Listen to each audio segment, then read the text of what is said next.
thank you so much for being here. If you want to turn your cameras on, I would love to see your, as I said in my Inc. magazine article this week, your big toothy grin. But otherwise, just having your name and your presence here is great. Welcome to this free training, a mini masterclass on how you can develop executive presence.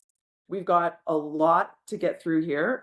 If you haven't already introduced yourself to the group, if you want to put your LinkedIn profile, you're in there, you're welcome to do so. Great idea, Galriz, so we can all connect. And I was just in someone else's workshop a couple days ago, and I got so many connection requests, and it was lovely. People were talking about what was going on in the session. It's a wonderful way to grow your network and your connection. So I encourage you to do that. Here's what we're going to get through in the next hour. After I introduce myself briefly, we're going to double down on executive presence. So I'm going to share with you a definition of executive presence, and then I'm going to share with you, for those of you who know me, you know I love the power of three. I'm going to share with you 3 ways that you can start to develop your own personal executive presence. So we're going to look at body language, we're going to look at boosting your confidence, overcoming imposter syndrome, and I'm going to share with you a framework that I've developed that is almost like a step-by-step sequence of things that you can take on. Yeah. Slowly, we need to mute, make sure everybody's on mute, please.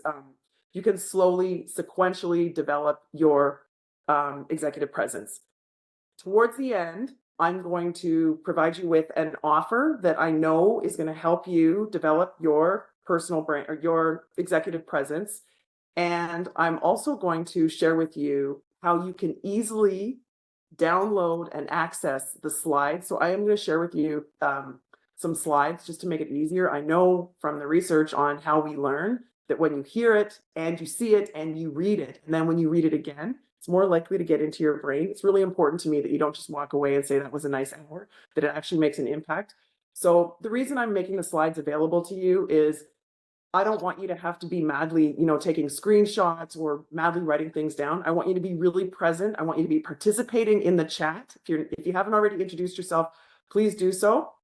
And then at the end, I'm as I said, going to share with you how you can get a copy of the slides. And at the end, hopefully we will also have time for an open Q&A. I'm happy to answer any questions that you have about any communication skills, but particularly if they're focused on developing your executive presence, then that would be great. All right. Sound good? So for those of you that I haven't met, my name is Dr. Andrea Wojnicki. I know that's a mouthful, so please just call me Andrea. I'm an executive communication coach at Talk About Talk. So over the years in my career, I was a Toys R Us store manager. I was a brand manager at Kraft Foods, where I really learned a lot about strategic brand management. I also was a doctoral student. I've been a professor in an MBA program. I've been a research assistant at a big university. I've had many roles, and I'm curious what your role is right now. If you want to enter that, I've seen people sharing their LinkedIn, amazing. I'd love to get a feel for what you do. Oh, Suzanne's here. So Suzanne just published a book. Amazing. Welcome, Suzanne. So in addition to book author, if you want to just write down what you do for a living, I would love to see that there. I'm waiting. Is there a delay here? I see people typing. Customer success manager in technology. Amazing. Urology at Alberta Children's Hospital. Nice. Carolina, do you know Seifa Kunar? Is a urologist, a pediatric at Children's? No, she's the head of the foundation at the hospital. She's the CEO. Oh, yes. I don't know, like through emails, but yeah, for sure. Senior financial advisor, institutional pension sales, amazing. Okay, we've got a great variety, coaching and podcasting. Look at this, lead surgical coordinator, amazing. I just want to say welcome to everyone here. And I do one-on-one coaching, and I have to say, over the last couple of years, I've really come to realize this insight that we can actually learn more in small groups, right? Because we're smart enough to make parallels. When other people ask a question that's relevant for their context, we're all smart enough to connect the dots and say, well, if that's true for them, this is what's true for me. This is like the power of group learning. So as I said, I'm now an executive communication coach. How did I get here? I was a brand manager for some time, and then I went to Harvard Business School, where my research focused on, guess what? Interpersonal communication, word of mouth, and consumer psychology. So I was in the doctoral program there, and I was really obsessed with understanding why people say what they say. And that's over time evolved to my obsession, I would say, my real passion of optimizing interpersonal communication. So how can we communicate and connect with other people? It's not just what we're saying, right? It's also what we're learning and how we're listening to others to be our happiest, most productive and satisfied selves, and really so that our careers will catapult. In my role as an executive communication coach, as I said, coach people in one-on-one coaching, usually online, sometimes in person. I also do small group boot camps. I also do corporate workshops. I have a podcast with over 170 episodes. So if you like what you're learning here, or maybe that's how you ended up here, because you've been listening to the podcast, I strongly encourage you, in particular, to listen to episodes 161 to 170. These are over the summer, I released one a week, and they're the top 10 most downloaded episodes of all of the episodes that we've released in overall time. So these are the topics that are really, really getting the most traction. And the topics that I coach people on as an executive communication coach are probably the topics that you would anticipate, right? So storytelling, listening, overcoming imposter syndrome and communicating with confidence. That's a big one. Developing leadership and executive presence, which is what we're going to be talking about today. Dealing with difficult people. Over time, more and more of what I'm coaching people on, and what I see gets a lot of traction, has evolved from what I used to call, the three superpowers of communication: listening, storytelling, and confidence. It's really evolved to be a lot more about personal branding and executive presence. And it's like, there's this thing, right? It's hard to define and it's hard to describe, that certain people have. When you look around at the folks that are the most successful, the ones that are really knocking it out of the park, and you say to yourself, this is what I hear all the time from my clients, and I know I experience this myself as well. The people out there that are getting promoted, that are being recognized, that are the most successful, they have exceptional communication skills, and they have what we might call executive presence. Okay, so I'm guessing you have some idea of what executive presence is. Otherwise, you wouldn't be spending an hour of your valuable time here. But I want to ask you in the chat, what do you think executive presence is? It could be a word or a phrase. Tell me what you think executive presence is. By the way, there's no wrong answer. We're gonna talk about what the definition is. Okay, I love this. It's being seen, heard, and felt, confidence, respect, subject matter expert, impactful presence. I love this. Impactful. I just released an episode on communicating with impact. It's the way you carry yourself, creating a good message. Then when you're not in the room, gravitas. Ooh, I love that word. I just had a LinkedIn newsletter focused on gravitas. Leadership, impact. Okay, so all of these things are absolutely right. Let me share with you, I guess, what my definition is, and also someone who I respect very much, who focuses on executive presence, what she says it is. So my definition is really focused on two things.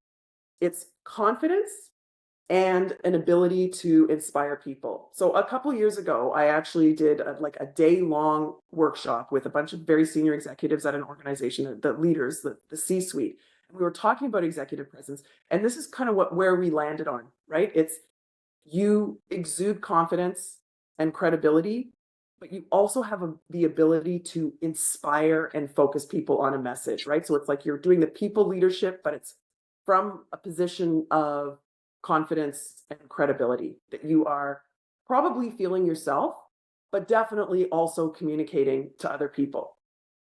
In 2024, this year, in Harvard Business Review, there was an article written by Sylvia Ann Hewlett. And she also has written a book called Executive Presence 2.0 that I've read a couple times. And let me just give you the synopsis. It's in this book and also in her article. She talks about 3 specific ingredients that you need to have, all 3 of these things in order to establish executive presence. Can you guess what they are? They're some of the things that you mentioned in the chat. It's gravitas, effective communication skills, and the third thing is how you show up, or having the right appearance, right? Like certain people look a certain way. And to Sylvia Ann Hewlett's credit, she has a 1.0 for her book, and then she has a recent 2.0 where she's updated it because, for example, how you look, how the typical leader who has executive presence looks has definitely changed over time, for the better, by the way. But it's really these 3 ingredients, okay? Again, it's gravitas, effective communication skills, and how you show up, or having the right appearance. When I first read this in the HBR article, I said to myself, actually, it's all communication, right? Gravitas is communication. Communication skills are communication. And how you show up, or having the right appearance. I mean, this is what I do workshops on all the time. We develop your personal brand, and then we communicate your personal brand. It's not just how you introduce yourself and the words and your title, it's also how you show up. It's all communication. So I want to just leave you with that. If it may feel overwhelming. I can tell you for myself, it feels overwhelming. Like, how am I going to establish executive presence? If you focus on developing effective communication skills, you're going to get most of the way, if not all of the way there. It's really all about communication. And as I'm taking you through some of the skills and frameworks over the next 30 minutes, hopefully that will become even more apparent. And the good news is all of this can be learned, and it's very coachable. So I want to take away kind of the feeling of overwhelm that you might be feeling about, how do I establish executive presence, right? So Andrea, I agree. The folks who are the most impressive, the ones that I admire, the ones that are knocking it out of the park, the ones that are getting the credit, the ones that are getting promoted, yeah, they have executive presence. But what exactly is it, and how do I do it? Well, now we've already defined it, and I'm simplifying it for you and saying, if you can focus on optimizing, elevating your communication effectiveness, you're 99% of the way there. It's really about effective communication. So still, this is broad, right? Even with Sylvia Ann Hewlett's definition, we could look at gravitas, we could look at this whole library of communication skills that I told you about at the beginning, and then we can look at how you show up. We're going to focus in the next half an hour on 3 things. Okay, we're going to focus first on your body language. This is an indirect way of communicating your executive presence and your confidence. Then I'm going to share with you some confidence hacks. So I told you that personal branding is probably the number 1 topic where I get a lot of where my clients get a lot of traction. When I work with them, they go off and they say, the personal branding really made a huge difference. But focusing on your confidence is probably the number 1 topic that I get the most requests for. And I also think it's one of the easiest things for you to develop. So I'm going to share with you, I'm a big fan of the power of 3. I'm going to share with you 3 things that you can do starting right now. Different things work for different people, and we can brainstorm what some other ideas might be that might work for you. But I always think, what are the frameworks, like the mindsets that you can adopt, and the specific tactics that you can start doing right now that will help boost your confidence. And then I'm going to share with you a framework, like I said, that's like a sequence of steps that you can go through to develop credibility and executive presence and really make an impact in the organization that you're working in and in your own career. Sound good? Okay, so some of you we're going to start with body language first. I've got no slides for this because I want you to be able to look at me and look at each other and maybe even practice in the screen what I'm going to be sharing with you. Before COVID, we all know when we're communicating that it's not just the words we're saying, it's also how we appear, right? And our brains are wired as social creatures to look at each other for cues or signals that either reinforce or contradict what someone's communicating. So if someone is, shifty, looking away, and they seem anxious, but they're saying, trust me, you're like, well, your body language is saying you're shifty and I shouldn't trust you, right? We are wired as human beings to be seeking signals from each other to either reinforce or go against what we believe the other person is trying to communicate and the words that are coming out of their mouths. It can feel a little bit overwhelming. Suddenly I tell you that and you're thinking, okay, what do I do with my hands and where do I look? And if you're standing in front of a room, we've almost, I can't imagine this hasn't happened to you by now in your career, right? You're standing in front of the room, maybe giving a formal presentation, or you're giving a presentation in a meeting or something, and suddenly you feel very awkward, right? Like, what do I do with my hands? And should I put my hand in my pocket? Oh, I'm not supposed to do that. What if and then how long should I look at that person? And how long should I look at that person? And suddenly you feel very awkward. So I developed a 3-point body language scan, and I encourage you to use this scan whenever you're feeling nervous or awkward, okay? Or even if you're feeling a lack of energy. So during COVID, I was sitting where I'm sitting right now all day in meetings, and I'd be like, oh my gosh, I feel just like I have no energy. So I'd get up, I'd do some jumping jacks or running in on the spot. That always helps. But then I would do this 3-point body language scan. So there's so many things to think about, right? Like all the parts of your body. Where do you even begin when it comes to body language? 3 points. 1 is posture, 2 is your eyes, and 3 is your hands. So you're not going to be able to do everything, but if you go through this sequence, I call it the 3-point body language scan, in this order, I can guarantee you will feel less awkward and more energized, okay? You will appear more confident, and we all know, I'm sure you've heard this a million times, when you act confident, your brain says, oh, I must be confident, and then you'll feel confident. So they've done all this research on how your posture, your brain reads how your body is lined up or how expansive you are, and then it says, oh, that must be how I'm feeling. So when it comes to number 1 in the 3-point body language scan, posture, the number 1 thing that I want to share with you is confident people are expansive. Now, of course, you can go to an extreme. You've all heard of manspreading, right? You know that guy there's somebody I'm in Canada, south of the border from where I am, who there's plenty of pictures of him, basically sitting down and leaning forward with his legs like spread eagle, taking as much space as he can. I don't know if he's doing that on purpose, but the point is he is demonstrating confidence. So the first thing I want you to do when you feel awkward or nervous, whatever it is, or a lack of energy, think posture, eyes, hands. What is it with posture? Be expansive. So open your chest up. Take up more space. If you're seated at a table, in a meeting, an in-person meeting, take up a little bit more space. Meek people are small. Confident people are big. I was just writing something about this morning.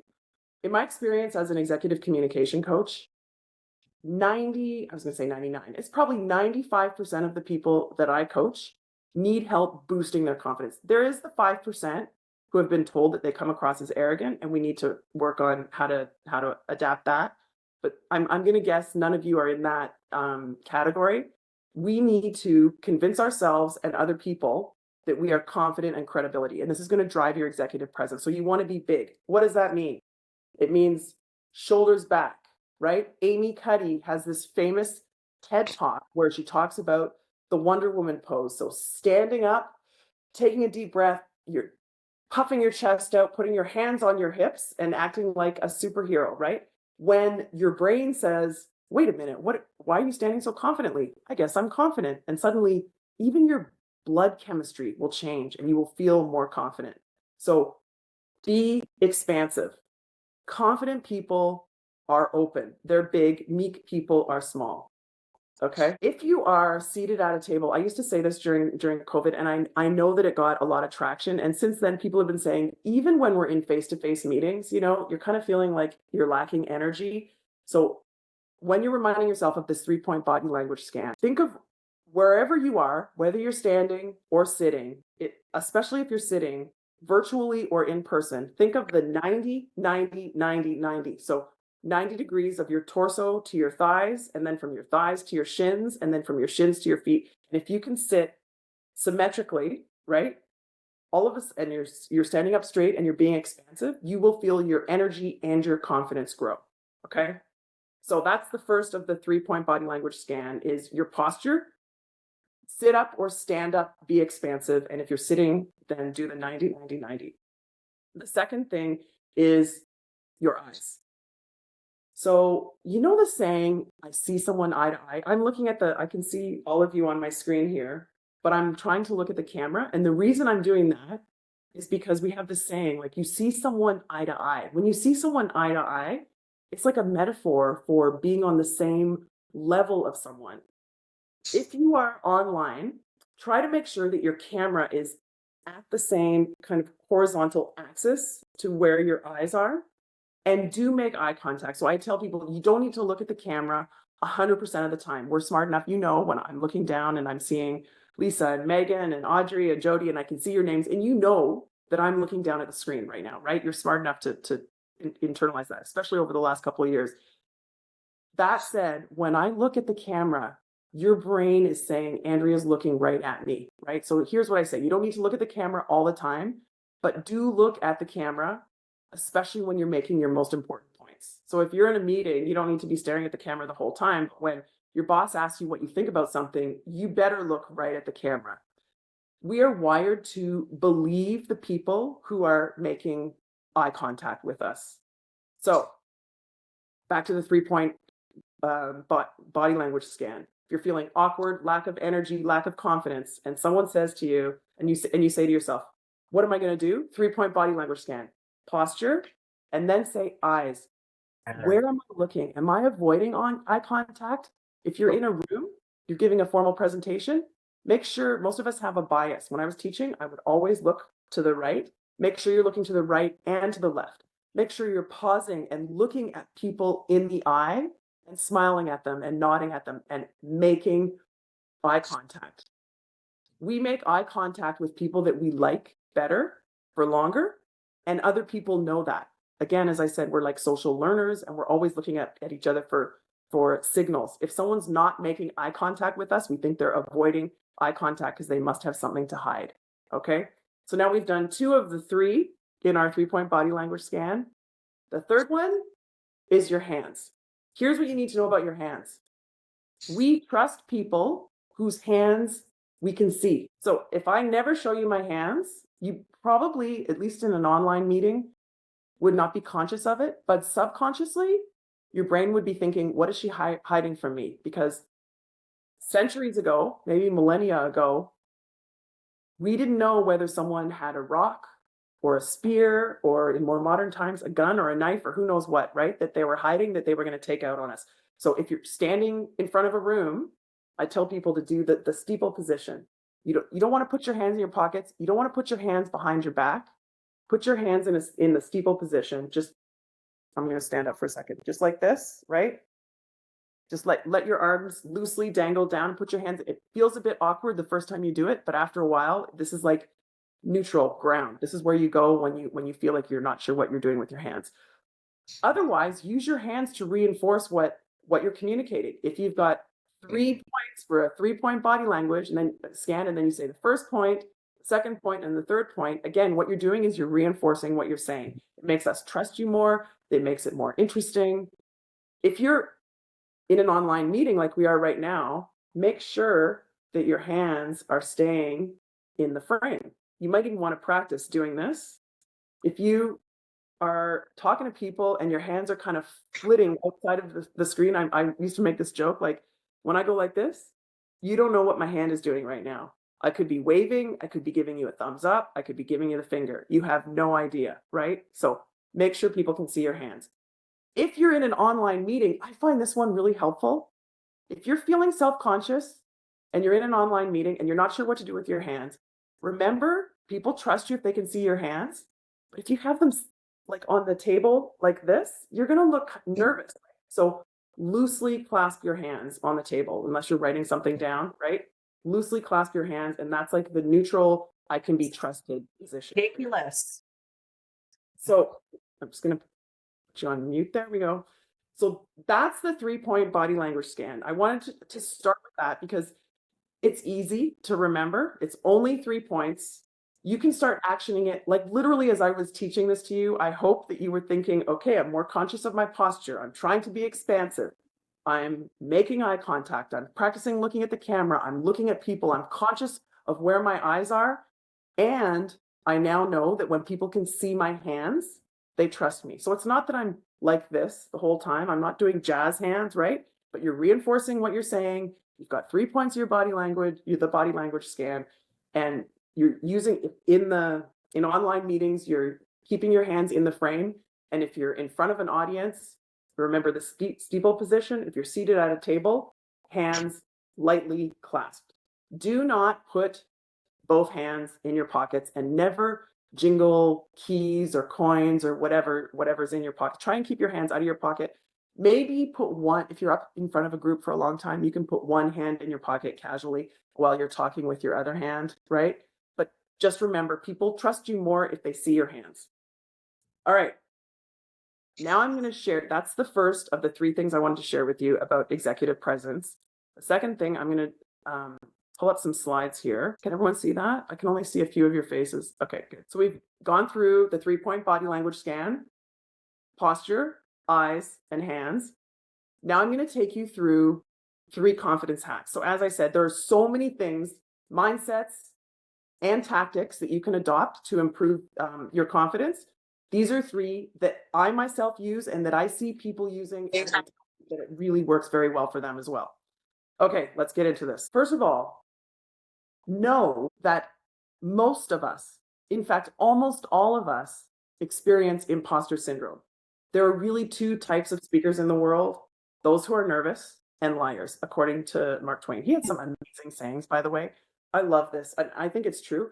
I would say there's actually 3 types of speakers. There's the nervous, the liars, and then there's the people that aren't nervous, and we don't want to listen to them anyway because they're probably boring and arrogant, right? It's the folks who sometimes you might see them on stage.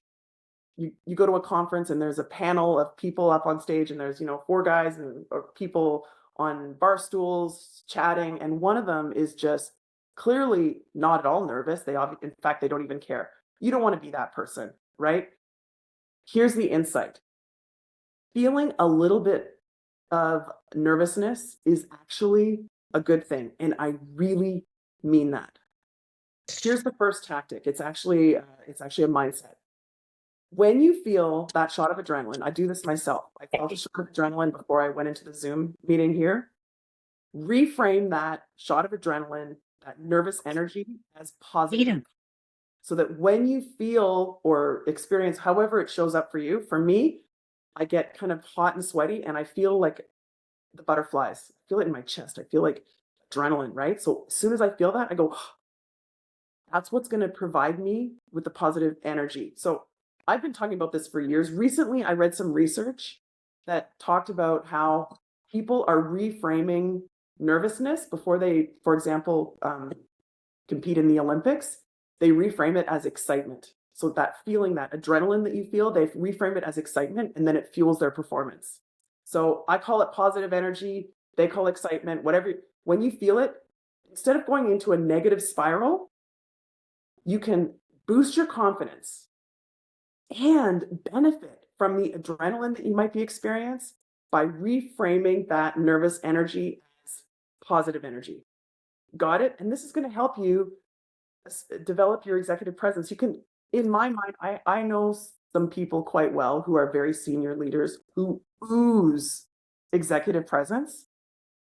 And these folks, I know, feel nervous when they get up in front of the mic or when they're on whatever national television or whatever the scenario is. I know they feel it, but they definitely have harnessed this adrenaline feeling and reframed it as a positive. So that's a big one. People tell me this one is a game changer. The second one is physical, but there is so much research. I'm sure you've heard, like, oh, you're nervous? Just take a deep breath, right? This is even what we tell our kids. Oh, why are you so nervous or hyper? Just slow down and take a deep breath. More and more research is showing that when you slow your breathing down, particularly your exhale, your brain reads that as, oh, everything must be okay. So think about it. When you're agitated or excited or nervous or anxious, your breathing, your heart rate and your breathing accelerate, right? If you consciously slow down your exhale, your brain says, oh, I'm not gasping for air anymore. Everything must be okay. And then guess what? They actually did this experiment where they measured the blood that was going through people, and they said that it actually reduced the stress hormones in people's blood when they slowed their exhale. Okay. And here's the thing that I believe. When you read the research and you believe it, it's like there's like a placebo effect. So yes, it works because it works, but also you believe it works, so it works even more. Okay. So reframe your nervous energy as positive energy and slow your exhale. The third one is a very interesting one. I've got this book behind me in my bookshelf. I learned this when I read Ethan Kross's book, Chatter. Talk to yourself. So give yourself a mantra in second person. So according to his research and others, if you talk to yourself in second person, meaning you say the word you, so talk to yourself the way your trusted best friend would talk to you. If someone was giving you a pep talk before you went out on stage or to deliver your big presentation in front of the board or whatever it is, or to go into a job interview, what would they say? They'd say, Andrea, you got this. Andrea, you're super prepared. Of course, you're going to knock it out of the park, right? That's exactly how you should be talking to yourself. Instead of talking in first person and saying, I'm smart, I got this, use second person. Your brain is wired to believe someone else better than it believes yourself. So talk to yourself in second person. By the way, the lovely illustration of this here that just made my heart so happy was in the Paris Olympics when Simone Biles, they did a close-up of, I just got the shivers. They did a close-up of her face before she went out, I think, to do one of her vaults. I don't think it was the floor routine. Before she did one of the vaults, and she whispered to herself, you got this, right? Second person, the pep talk that someone else would be giving her, right? And then, of course, she nailed it. So that's the third hack that I have for helping you boost your confidence and your executive presence. Self-talk, develop a mantra in second person. Give yourself a pep talk that is like it's coming from somebody else. So now we're done. 2 of the 3 ways that we're going to boost our executive presence. We're going to start with some really easy to adopt things in terms of our body language and going through this body language scan. We've got 3 confidence hacks. There are plenty of other hacks, but these are 3. You could probably tell by the way I'm talking about them. These are 3 that I know work for people really well. Now I want to take you through a framework that I've been developing over the past several years that I think is hopefully going to help you think about how you can develop your executive presence in a really, I would say, strategic and sequential way. So, surprise, surprise, the executive communication coach says the foundation of your executive presence is communication skills. This is really also what Sylvia Ann Hewlett said in her HBR article and in her book, that her research said is she says communication skills is one of the ingredients. And I say, well, it's really the foundation. If you have effective communication skills, then you can start to create a reputation of executive presence. So why is that? Well, when you have adopted the mindsets and the tactics, you start to feel confident. So this is an interesting one, right? You can work on confidence separately, but also as you're working on your storytelling, your formal presentation skills, your listening skills, all of those things, your confidence will be fueled because you're no longer thinking, what should I say? What should I do? You have frameworks in mind, right? So your confidence accelerates or is elevated, as is your clarity. because you're improving your communication effectiveness, right? So other people are understanding what you're saying. So suddenly you're boosting your clarity and your confidence. And when that happens, you establish credibility and people start to nod their heads when you're talking and they say, oh, yeah, I understand. She's confident in what she's saying. I trust her. It's a clear message, right?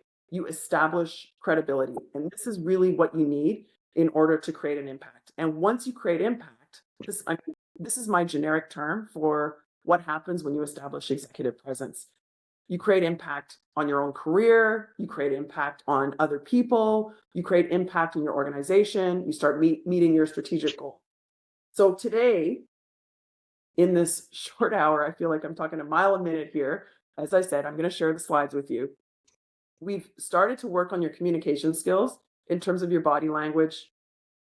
I've shared with you 3 of the confidence hacks that I know personally and from what my clients have told me work best for them. And then now you have this, this framework. So what I want to share with you, here's the offer.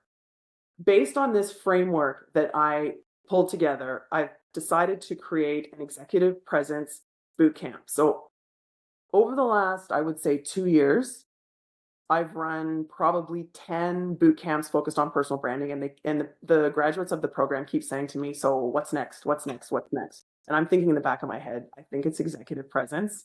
And I'm like, aha, I have this framework.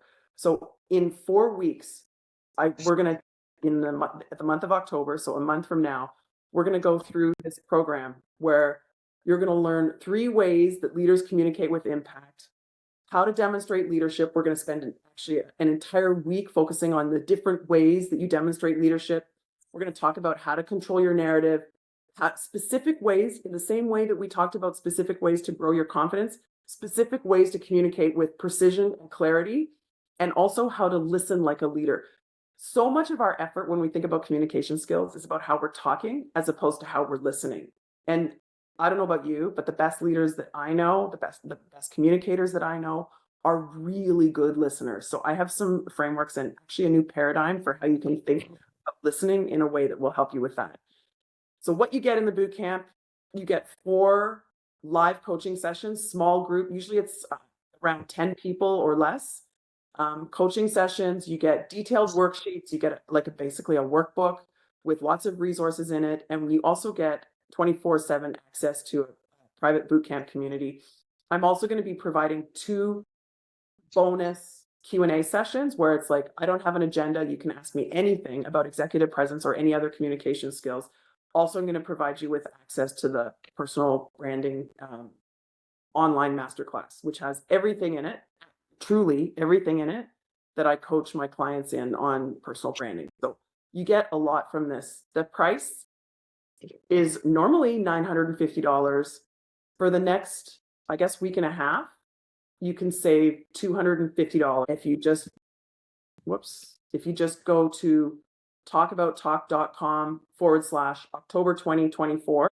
When you check out, if you add the code TALK250 for the next week and a half, you can save $250. So I'm happy to answer any questions that you have about this bootcamp when I flip into the open Q&A in just a minute.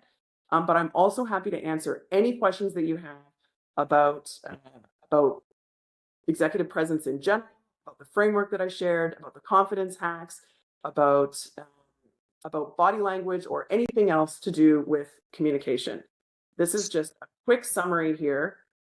We went through so much so quickly, and I can see there's some questions in the chat that I want to get to. And we've got the 3-point body language scan. Remember what it is.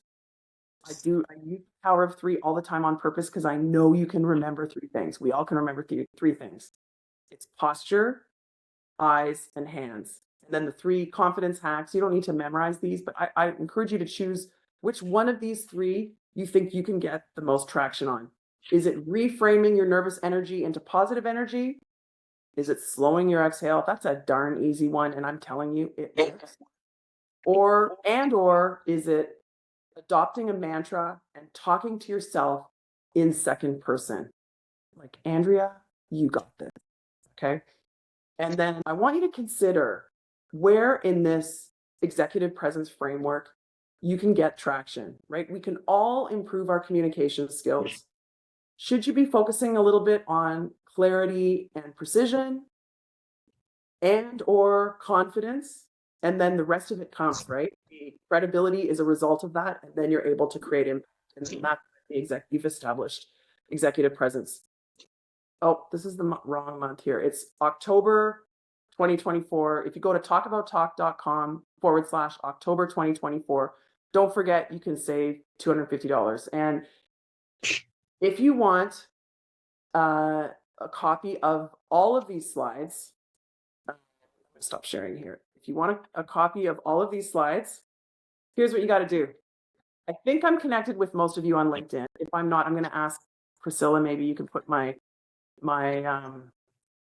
profile in the chat. Send me a message on LinkedIn. Okay, just like a direct message on LinkedIn, and I will reply to you with a link that will take you right to the slides. Okay, so like I said, you don't need to take mad notes or take screenshots. I can send them to you, no problem. Whew, all right, I'm coming up for air now. I can't wait to hear what some of your questions are. Jody, do you have any other future boot camps? Okay. So I have, for the rest of this year, I have October boot camp, which is executive presence. In November, I'm doing the last one of the year. It's on developing your personal brand and your professional identity. Haven't finalized the boot camps in 2025 yet, but we're definitely going to be offering. I mean, these are hugely successful. Everybody who's in them is asking me like, what's next? And they're thrilled and they're seeing big impact. So I've got personal branding boot camps coming up. Yes, Jody, and executive. And I'm also pulling together a longer program that's just for female executives. So I'm looking for other questions here. Box breathing, yes, Galriz. I hate holding my breath though. I'm not a big fan of box breathing. Okay, Justin, I've read all the books on your website. Do you have any additional ones? So Justin, yesterday I got an email from Adam Grant, and he just updated his 12 books that he's recommending for the fall of 2024. I'm like looking at the list. I want to read all of them. I absolutely want to read all of them. Lately, you know what I'm reading right now? This is a little bit off of communication skills, but I'm reading Phil Knight's memoir. He was the CEO of Nike. It is so good. He is such a good storyteller. I absolutely love that book. Otherwise, you know, the one that I've told Dr. Ethan Kross this many times, definitely the book that I recommend more than any is Chatter by Ethan Kross. He talks about the power of harnessing your self-talk to benefit you. That one and the other one, actually, I have it right here, and I just interviewed the author. This is the European version of it. I showed it to her and she said, oh, why do you have the European one? I'm going to send you the American one. It's called Insight by Tasha Eurich, and it's about self-awareness. She is incredible. The big insight from this book for me was how most of us think of self-awareness. It's really internal what they call internal self-awareness. So it's thinking about our thinking about our body, thinking about what we're doing and what we're feeling. And she said the thing that we're not thinking about is external self-awareness. So how are other people perceiving me and how am I impacting others? That was like the big aha from that book. I recommend this book as well. Insight by Tasha Eurich. All right. Who else has a question for me? Communication conferences? Maybe I should host one, right? No, I don't know of any communication conference. Carolina registered for your leadership communication course. So Carolina, I can't wait for that. I'm so excited. I'm teaching a 20-week course through the University of Toronto Faculty of Medicine. We are going to talk about our personal brands. We're going to talk about all of this stuff in much more detail. I mean, this is like a 1-hour summary of a lot of things related to executive presence, right? We're going to talk about demonstrating leadership. We're going to talk about confidence. We're going to talk about personal branding and a lot more. Who else has a question for me? I didn't pre-populate, myself with any questions. I didn't ask for any questions in advance. Who's got a question? Now's your chance. This is free coaching. Should you register for the boot camp then? So, Carolina, how can I say this? So you're talking about potentially doing both the boot camp and Yeah, I was wondering if I don't know if it's something different, if you're gonna give different information, what is gonna be, I don't know if it's gonna be different, so I can register in both, or maybe one is gonna be good enough. yeah. So the program that you're signed up for is gonna go through like one topic a week. The boot camp is gonna go deep. So I'm guessing since you're here, executive presence is important for you. It's like something that you're aspiring to, which is amazing. I would say you will get a lot out of it if you do both. In fact, there might be like a compound effect, like what's the word? Synergies. It might be like you do the thing where it's like one separate skill a week, and then you do the boot camp, and 1 + 1 is more than 2, is what I'm trying to say. I can talk to you about it separately too, if you want to set up a consult, or send me a message on LinkedIn. That's good. Thank you. Yeah, my pleasure. Oh, I see a great question here.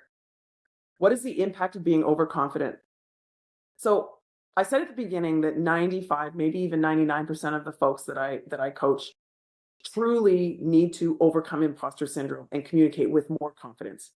There are some people who, in fact, I just met one yesterday. He set up a consult with me. He said he'd been given the feedback that he was arrogant. And I know I've also coached a couple of other people that have had this experience. Here's my take on it. You can overcome overconfidence if you work really hard to establish a growth mindset. And by a growth mindset, I mean someone who really is focused on learning and having an open mind. So I did some research on this, and people that are, whose reputation is arrogance and overconfidence, they have a fixed mindset. They believe that they know everything and they're not interested in learning anymore. In fact, what they're interested in is defending their stand on everything, right? So if you ever wonder whether you might come across as overconfident, force yourself to adopt a growth mindset where you assume you don't know everything. And then it's like impossible to be accused of being arrogant because you are learning and growing, right? Arrogant people, again, have a fixed mindset. Other people are learning and growing. I think that's a pretty simple way of nailing that one. Kathy, any tips on communicating with difficult people? I've got all sorts of ideas about how to communicate with difficult people. Let me share with you 2 things that I know get a lot of traction. So one is, instead of focusing on the person, focus on the situation. Okay? Instead of saying you always do this, or accusing them using the word you, say we, or even the situation, like this situation is causing us to do this, right? Or, so talking about the situation or we as opposed to you, that can help a lot. Okay. The other thing that you can do that's kind of fun, and that people tell me that this is incredibly helpful. There's I think he's a social psychologist. I'm not 100% sure about that. He's a social psychologist. In the early 2000s, he established the SCARF model. So the idea is SCARF as in like a scarf around your neck, SCARF, where each of those letters it's like an acronym for what the person who's being difficult may perceive as being under threat. Okay, so you can Google David Rock SCARF model and you can find it there. But the 5 things, see if I can remember what they are. S is status. That's an obvious one, and it's very common. Often difficult people believe that their status is being threatened. Okay. C is certainty. So during COVID, a lot of people became very ornery and cranky and difficult because there was little certainty in the world. Like, how long is this going to last? Am I going to be able to keep my job? Right. So certainty. A is autonomy. So it's related to status, right? But being independent and autonomous, if that's under threat, people can act out. R is relationships and relatedness. So it's, are people socially ostracizing me? Am I not being included in the group? And F is fairness. I did it. It's status, certainty, autonomy, relationships or relatedness, and fairness. So here's what you can do. Ask yourself, is this person who repeatedly has been difficult or challenging to me, what is up with them? And instead of like trying to figure it out, just say, of these 5 things, which one or more of these things may be under threat? And it's not that you're going to go to them and say, listen, I've diagnosed you and I understand that you're just concerned with status. Understanding what they might believe can help you potentially alleviate the situation, right? So my answer to that question is 2 things. One is don't focus on the person, focus on the situation. And 2 is use the SCARF model to diagnose what might be really going on there. Great question, Kathy. Who else has a question? We've got 5 minutes. Andrea, it's Megan here. Can you hear me? I can't. Hi, Megan. Megan. Okay, so I'm in the car when doing what I'm not supposed to do, right? I'm multitasking, but so I can't see the chat. I have a question. So similar to you, I love talking. I love sharing. I'm a teacher as well in college. What's advice or how do you manage when you know maybe you need to back off a bit and give space for other people? So I have basically- this. Yeah. Go ahead, sorry. I have this. I don't know if it's philosophy, framework. I call it track the ratio. So if you're leading an online masterclass or workshop like I am right now, then this strategy of tracking the ratio is not relevant. But if you're in a conversation, you're doing parent-teacher interviews, or you're in a classroom, or if I'm coaching a boot camp, a small group boot camp, it's a very different scenario. And I say, and I challenge myself to do this, track the ratio. Track the ratio of how much you're talking versus other people talking. And try to make sure that you are talking at or less than your fair share. So of course, if there's 2 people, you're less than 50%. If there's 5 people, you're less than 20% of the time. And if you're a leader or a teacher like you are, you want to track the ratio, not just for yourself, but for everybody else that's in the room. So a true leader is monitoring not just themselves, but everybody else and making sure that they're getting the most learning out of it. And the truth is they're going to learn more if they talk more. So you might ask someone like, you've been really quiet, but I noticed you're taking lots of notes. What's registering for you? And encouraging other people to talk too. So when I was in undergrad, I remember a career counselor said, I was on the job market, a career counselor said, you know, I have this other piece of advice for all of you when you're in your job interviews, try to get the interviewer to talk more. Research shows when the interviewer talks more and you, the interviewee, talks less, you're more likely to get the job. And this big light bulb went off in my head and I was like, oh, I'm going to play a game. So of course you need to answer the questions in the interview. You can't be deflecting them, right? But the less you talk and the more they talk, the more likely you are to get the job. I've noticed in my boot camps and in corporate workshops that I do, the more the people in the audience talk, the better people like it, the better learning that they get, right? I ask people sometimes, like, what was the best part of, whatever, this keynote speech, that interactive workshop that I did? It was a 2-hour thing and whatever. And people will say, it was the breakout groups. You know why? Because they were talking. So it's like, once you know that, you can almost play a game in your mind. I'm going to get myself to talk less and get them to talk more. I call it track the ratio. Does that help, Megan? Oh, you're driving. Don't touch your phone. No, it's perfect. Thank you. Okay. Let me know how it goes, Megan. Any other questions? We've got 2 minutes. The questions have been fantastic. I love Q&As. You can probably tell. Any more questions? All right. I'm just going to end by saying I hope that you will DM me in LinkedIn and I can reply to you with a link so that you can download the slides and just, even if you don't print them, like I wouldn't print them, but I would skim through them. Your brain is wired, right? When you see something again and you read it after hearing it from me, seeing it on the slides, and then seeing it again, you're more likely to internalize it. So I really hope that you'll do that. And I hope to see some of you in the Executive Presence Bootcamp that we're running in October. I hope to see the rest of you on LinkedIn and beyond. So thank you so much, especially for the fantastic questions. I had a great time and I hope you did too. Bye.